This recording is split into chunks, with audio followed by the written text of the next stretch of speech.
like I said, he literally acts like a villain and he attacks people.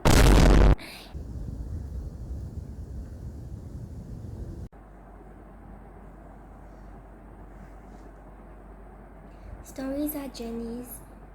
This channel is Journey Everything. I talk about stories, books, all kinds of stories. Manhwas is what we're talking about today. The manhwas that I read in July 2023. Manhwas is, if you don't know what it is, it's Korean comics, a term used for, like Korean comics. And I read them online, on websites, or on official apps. So the first one we have I Adopted A Villainous Dad. Just by the title you can already guess what it's about. One day a girl awakens as 6-year-old Saint Priscilla, the heroine of her most cherished novel. The catch, she's destined to suffer with an abusive adoptive family. To avoid this, she adopts her ultimate bias, the ruthless vampire ᴹᵃⁿʰévᵃ, as her father instead. Although spending her days fangirling and redeeming her bias-tarnished name seems like a dream come true, with so many foes still lurking in the shadows, can this young saint protect ᴹᵃⁿʰévᵃ and find happiness for them both? So her bias becomes her father, which is like, I don't want to say it's every girl's dream come true, because you would want to be in a couple relationship with your bias instead of being your bias's daughter. But while for our female lead, she adopts her not adopts, but her bias is now her official father. So throughout the whole story, she's just like fangirling, and she's just so real, very easy to connect with us girlies, because her literal character just resembles all of us fangirls out there. And the second one is, okay, I'll give this a 4 stars out of 5. And then we have The Villainess Lives Again. This one, so from childhood, Artesia Rosen's happiness was dependent on ensuring the success of her brother. As a master manipulator and schemer, she became his most valuable ally in seizing the Empire's throne. That's exactly why her brother's betrayal cut so deeply when Artesia was imprisoned as punishment for all her crimes. Soon after being rescued by Grand Duke Cedric Ebron, she vows to help him overthrow the cruel new emperor by sacrificing her own life with forbidden magic. Now waking up several years earlier back in time, she will forsake her own family to help Cedric at all costs. They say that blood is thicker than water, but can Artesia destroy her brother while her own romance blossoms amidst the chaos? Based on the hit novel. Okay, this one, it's literally a like go back in time novel. It's a common trope in manhwas, and this one I remember specifically that she was dead. She died, and she was a ghost for some time before she goes back in time, and that's how I remember it. 3.5 stars. And now we have Crowning My Pharaoh Prince. This one, it feels like a joke to me. Okay, some people start off their possession stories on an epic journey of discovery and growth, but not the newly awakened Trixie Gazette. She's not even 5 minutes into her novel, like isekai into a novel story, but is already married to the biggest creep over and disowned by her parents. Wishing to free herself from the shackles placed by her awful husband, Trixie takes a job as a servant at a remote estate.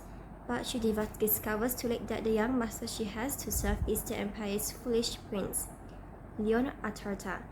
The novel's author must have misspelled the word pharaoh, as Leon turns out to be much more of a beast than a simple beauty. And thus begins Trixie's tale of trying to tame her new dog and make him the shining crown prince he's meant to be. So I was confused at first. What does a pharaoh prince means? And in this manhwa, the prince, which is the male lead, he is exactly behaving like a dog, like a feral dog.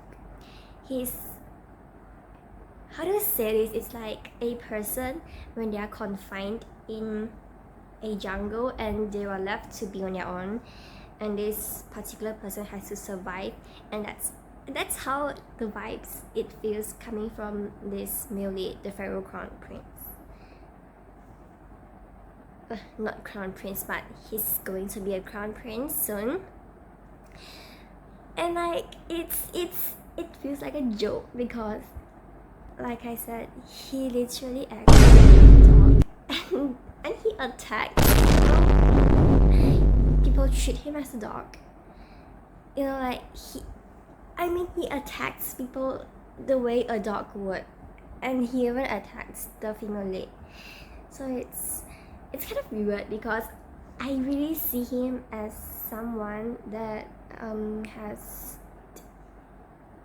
you know, like probably some behavior issues, and I don't see him as a male interest, but I'm not that fine to the no manhwa, so maybe he actually turned into a rather normal people at the end.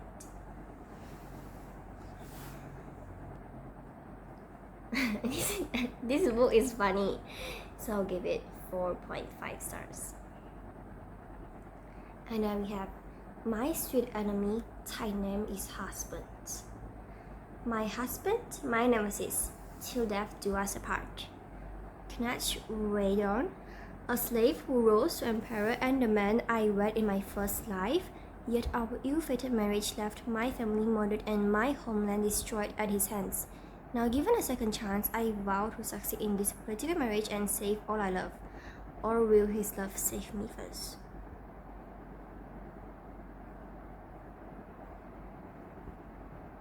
From the description, I can't recall what I read.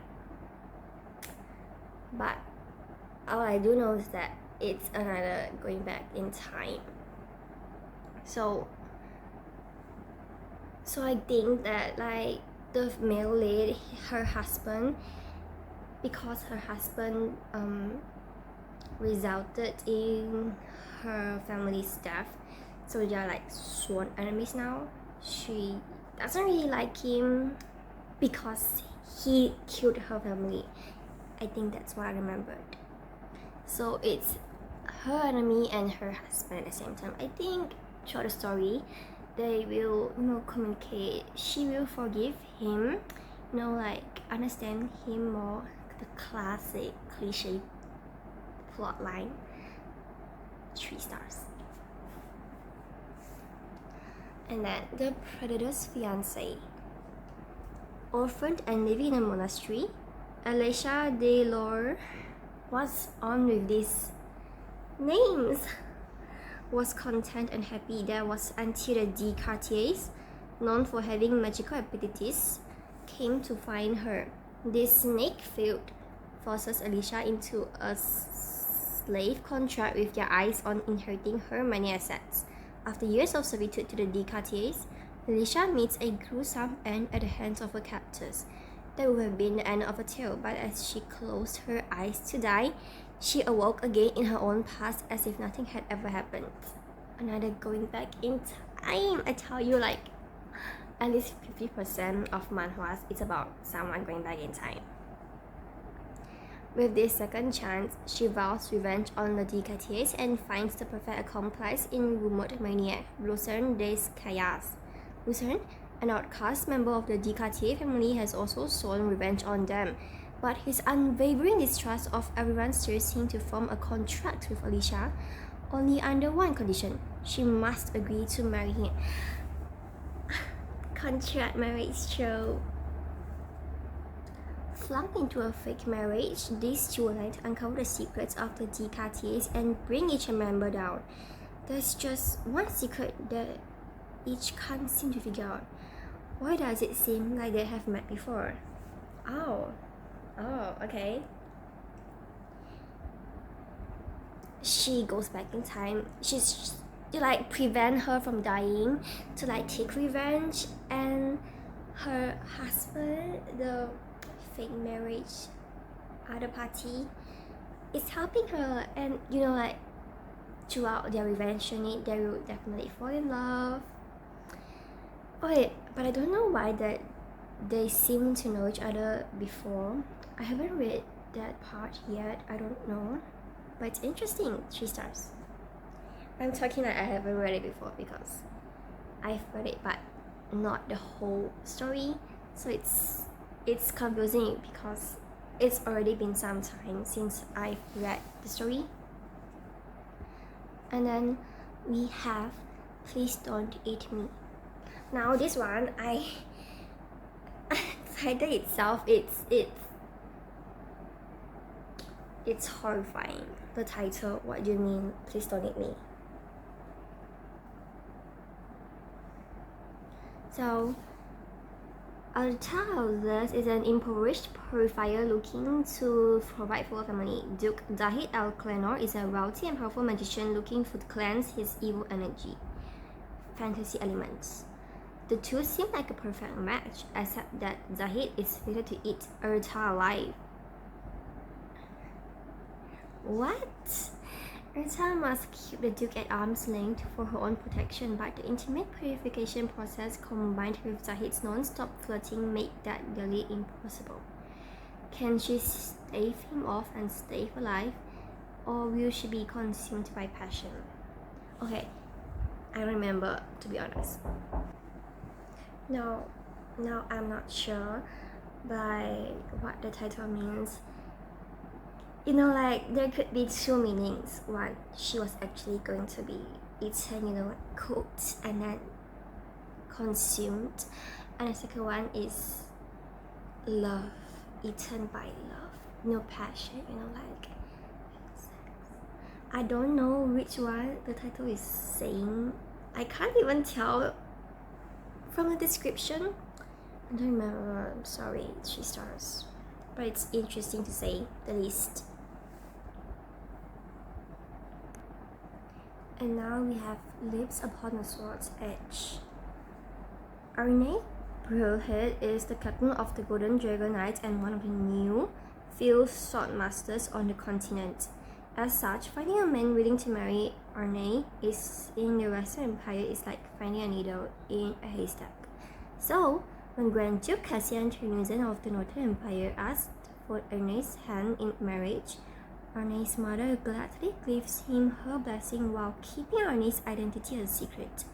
At first, ᴹᵃⁿʰ is determined to get a divorce and return to her homeland, but she quickly finds out married life isn't so bad, especially when her handsome husband treats her like a porcelain doll.